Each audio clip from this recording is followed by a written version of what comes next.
सो IBPS PO 2026 का notification out हो चुका है और 2026 में हमें दो बड़ी चीज़ें देखने को मिल रही हैं। 2026 में हमारा सबसे पहला ये कि हमें हाईएस्ट वैकेंसी देखने को मिली है जो कि हमारी 6700 है और ये वैकेंसी अभी और भी बढ़ेंगी। और दूसरी सबसे बड़ी चीज़ है इसमें ये है कि मेंस का पैटर्न इसमें चेंज हो चुका है। चलिए देखते हैं वीडियो में कि क्या पैटर्न इसमें मेंस का चेंज हुआ है। ठीक है, तो हमारा एग्ज़ाम है ये IBPS PO 2026 का। ठीक है, PO की पोस्ट के लिए हम वैकेंसी निकाली है। टोटल 6715 वैकेंसी निकाली गई जो कि सिग्निफिकेंट इंक्रीज़ है प्रीवियस ईयर से। जो हमारे इसमें 11 पब्लिक सेक्टर बैंक्स इसमें पार्टिसिपेट कर रहे हैं। ठीक है, एप्लीकेशन मोड इसका ऑनलाइन है, आप ऑनलाइन IBPS वेबसाइट से इसका फॉर्म फिल कर सकते हैं। इंपॉर्टेंट डेट्स की बात करें तो आपका नोटिफिकेशन 30 जून 2026 को रिलीज़ हो चुका था। आज 1 जुलाई 2026 से इसका फॉर्म भरना स्टार्ट हो चुका है और इसकी लास्ट डेट फॉर्म भरने की 21 जुलाई 2026 है।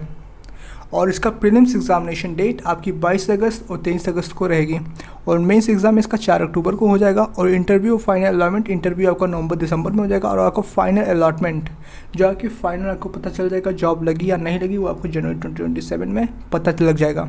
ठीक है, मात्र 5 से 6 महीने के अंदर। ठीक है, कैटेगरी वाइज वैकेंसी की बात करें तो आपकी अनरिजर्व कैटेगरी के लिए 2719 वैकेंसी है, OBC के लिए 1816 वैकेंसी है और SC कैटेगरी के लिए आपकी 1009 वैकेंसी है। EWS कैटेगरी के लिए 669 वैकेंसी है। ST कैटेगरी के लिए 502 वैकेंसी है। और बैंक ऑफ बड़ौदा ने सबसे बड़ी बात कि बैंक ऑफ बड़ौदा ने इस बार हाईएस्ट वैकेंसी निकाली है। तो आप जब फॉर्म भरें तो उसमें बैंक के लिए प्रेफरेंस ऑर्डर मांगा जाता है, तो आप सबसे पहले प्रेफरेंस ऑर्डर आपको बैंक ऑफ बड़ौदा को देनी है। आप वैकेंसी वाइज देख लीजिएगा चार्ट में कि किसकी वैकेंसी सबसे ज़्यादा निकली है, तो आप उस हिसाब से आपको उसको प्रेफरेंस दीजिए। तो सबसे नंबर 1 पर आप बैंक ऑफ बड़ौदा को दीजिएगा। ठीक है, बढ़ते हैं एलिजिबिलिटी क्राइटेरिया की ओर। एलिजिबिलिटी क्राइटेरिया है कि आपकी ग्रेजुएशन में आपकी ग्रेजुएशन डिग्री होनी चाहिए। कोई भी ग्रेजुएशन डिग्री है आपकी, BA है, BSc है, BCom है, कोई भी ग्रेजुएशन डिग्री है आप इसके लिए एलिजिबल रहेंगे। बशर्ते आप उसमें पास होने चाहिए। कोई भी परसेंटेज का क्राइटेरिया नहीं है कि आपके 50% होनी चाहिए, 60% होनी चाहिए, ऐसी कोई क्राइटेरिया इस बार नहीं है। इस बार क्या हमेशा नहीं रहती थी। ठीक है, और अगर आप उसमें पास हैं और अगर आप फाइनल स्टूडेंट्स हैं, ठीक है, फाइनल ईयर में हैं और आपकी लगता है कि हाँ पास हो जाएंगे इसलिए फॉर्म भर दें, तो अगर आपको उम्मीद है कि आपकी जो फाइनल मार्कशीट है वो आपकी 21 जुलाई 2026 के पहले आ जाएगी तभी आप फॉर्म भरिएगा। अगर आपकी लगे कि हाँ 21 जुलाई के बाद आएगा तो आप फॉर्म मत भरिएगा, नहीं तो आपके पैसे सारे डूब जाएंगे। ये फाइनल ईयर स्टूडेंट्स के लिए था। ठीक है, और कोई भी परसेंटेज वेरिएंट है नहीं, यह मैंने आपको बता ही दिया। बात करते हैं एज लिमिट की। एज लिमिट क्या होनी चाहिए, तो आपकी मिनिमम 20 ईयर, ठीक है, 20 साल और मैक्सिमम एज आपकी 30 साल। ये आपकी जनरल और EWS वालों के लिए है। ठीक है, मिनिमम तो सबके लिए है लेकिन ये जो मैक्सिमम ईयर्स हैं वो जनरल और EWS वालों के लिए हैं। बाकी जो बात करें कि सीधी सी बात है, आप 2/7/1996 के बाद पैदा हुए और 1/7/2006 के पहले में। ठीक है, और SC ST के लिए आपको 5 साल का रिलैक्सेशन मिल जाएगा, OBC को 3 साल का रिलैक्सेशन मिल जाएगा, PWBD को 10 साल का रिलैक्सेशन आपको मिल जाएगा और जनरल EWS के लिए कोई भी रिलैक्सेशन नहीं है, तो आपकी मैक्सिमम एज 30 साल ही रहेगी। एप्लीकेशन के फ़ी डिटेल्स की बात कर रहे हैं तो SC ST के लिए और PWBD कैंडिडेट्स के लिए आपकी 175 रुपये फ़ीस रहेगी और जनरल OBC EWS कैंडिडेट बाकी कोई भी कैटेगरी हो, ठीक है, उसकी 850 आपकी और फीस रहेगी एप्लीकेशन फ़ीस। पेमेंट मोड आप ऑनलाइन पेमेंट कर सकते हैं, डेबिट कार्ड से, क्रेडिट कार्ड से, इंटरनेट बैंकिंग, UPI किसी भी से आप पेमेंट करना चाहिए कर सकते हैं। सिलेक्शन प्रोसेस की बात करें तो इसमें 3 क्या 4 प्रोसेस रहते हैं। ठीक है, पहला प्रीलिम्स एग्जामिनेशन रहेगा आपका, आप उसको क्वालिफाइंग रहेगा, इसकी कोई फाइनल मेरिट में इसके मार्क्स नहीं जुड़ेंगे। स्टेज 2 आपका पर्सनालिटी टेस्ट, ये भी क्वालिफाइंग रहेगा लेकिन आप ये बहुत ज़रूरी है, जब ये आप अटेंड करेंगे तभी आप इंटरव्यू में बैठने को मिलेगा, नहीं तो आप इंटरव्यू में बैठ नहीं पाएंगे। तीसरा स्टेज है हमारा मेंस एग्जामिनेशन का, जो कि इसमें ऑब्जेक्टिव भी रहेगा और डिस्क्रिप्टिव टेस्ट भी रहेगा और ये मेरिट डिसाइडिंग स्टेज है, मतलब हाँ इसके मार्क्स आपके फाइनल मेरिट में जुड़ेंगे। स्टेज 4 कॉमन इंटरव्यू, इसके भी मार्क्स आपको जुड़ते हैं फाइनल उसमें। ठीक है, फिर बढ़ते हैं प्रीलिम्स एग्ज़ाम का पैटर्न कैसा है। इसमें टोटल आपके 100 क्वेश्चन पूछने गए, मतलब प्रीलिम्स एग्ज़ाम का पैटर्न चेंज नहीं हुआ है, बिल्कुल जैसा प्रीवियस ईयर में आ रहा था वैसे इस बार भी आएगा। तो इसमें टोटल 100 क्वेश्चन आएंगे, 60 मिनट में आपको सारे 100 क्वेश्चन करने होंगे।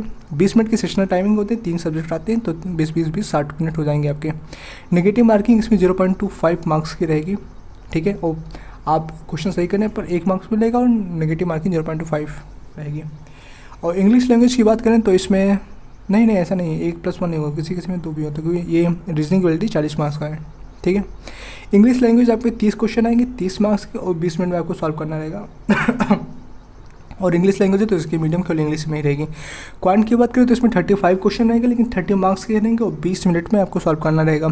आप इसे इंग्लिश हिंदी दोनों में अटेम्प्ट कर सकते हैं। रीजनिंग एबिलिटी की बात करें तो 35 क्वेश्चन आएंगे, 40 मार्क्स के रहेंगे और 20 मिनट में आपको मिलेगा इसका। आपको मीडियम भी इसका इंग्लिश हिंदी में दोनों अटेम्प्ट कर सकते हैं। तो सबसे ज़्यादा वेटेज की बात करें तो सबसे ज़्यादा वेटेज इसी की है, रीजनिंग की। अब बात करते हैं कि हमारा जो नया मेंस का पैटर्न कैसा है, ठीक है, क्या चेंजेस हुए हैं उसके बारे में बात करेंगे, ठीक है। और ओल्ड वर्सेस न्यू पैटर्न को हम लोग कंपेयर भी करेंगे कि हमारा क्या चेंज हुआ है। तो पहले नए पैटर्न की बात कर रहे थे कि इस साल क्या पूछा जाएगा, क्या क्या कैसे रहेगा।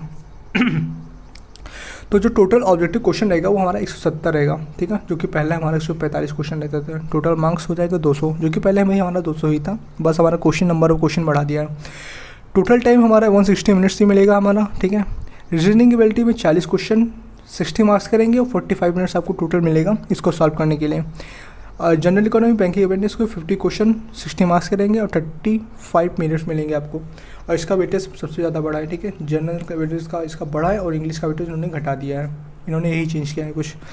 इंग्लिश लैंग्वेज में 40 क्वेश्चन रहेंगे आपके और 20 मार्क्स के ही रहेंगे, ठीक है। 35 मिनट लगभग ये SBI PO जैसा इसका पैटर्न कर दिया इन्होंने। तो जो लोग SBI PO की तैयारी कर रहे हैं उनके लिए एग्ज़ाम और भी आसान हो गया है। डाटा एनालिसिस एंड इंटरप्रिटेशन की बात करें तो इसमें 40 क्वेश्चन मिलेगा, 60 मार्क्स का और 45 मिनट्स का आपका टाइमिंग मिलेगा।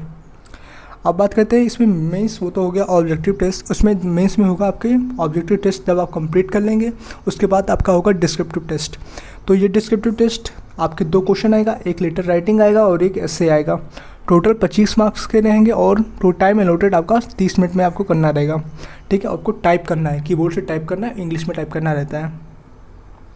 और मेंस पैटर्न का आप कंपैरिजन कर लेते हैं कि हमारा पुराना पैटर्न कैसा था और नया पैटर्न कैसा रहेगा।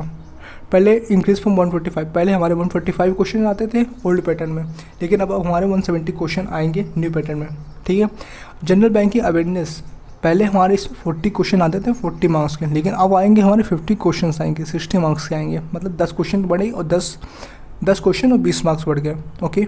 और इंग्लिश लैंग्वेज की बात करें तो शिफ्टेड फ्रॉम 35 क्वेश्चन, पहले हमारे 35 क्वेश्चन आते थे 40 मार्क्स के, लेकिन अब केवल 40 क्वेश्चन आएंगे और 20 मार्क्स के आएंगे, मतलब इन्होंने क्वेश्चन तो बढ़ा दिया लेकिन मार्क्स घटा दिए।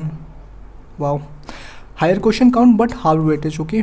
डाटा एनालिसिस एंड इंटरप्रिटेशन की बात करें तो इंक्रीज फ्रॉम 35 क्वेश्चन, 35 क्वेश्चन इन्होंने 40 क्वेश्चन करते हैं, लेकिन इन्होंने मार्क्स सेम रखा है। तो यानी इसका वेटेज समझ लो घटा ही दिया है, क्योंकि आप पहले कम क्वेश्चन में आपको ज़्यादा मार्क्स मिलते थे, लेकिन आपको क्वेश्चन ज़्यादा अटेंड करने लेकिन मार्क्स आपको उतने ही मिलेंगे।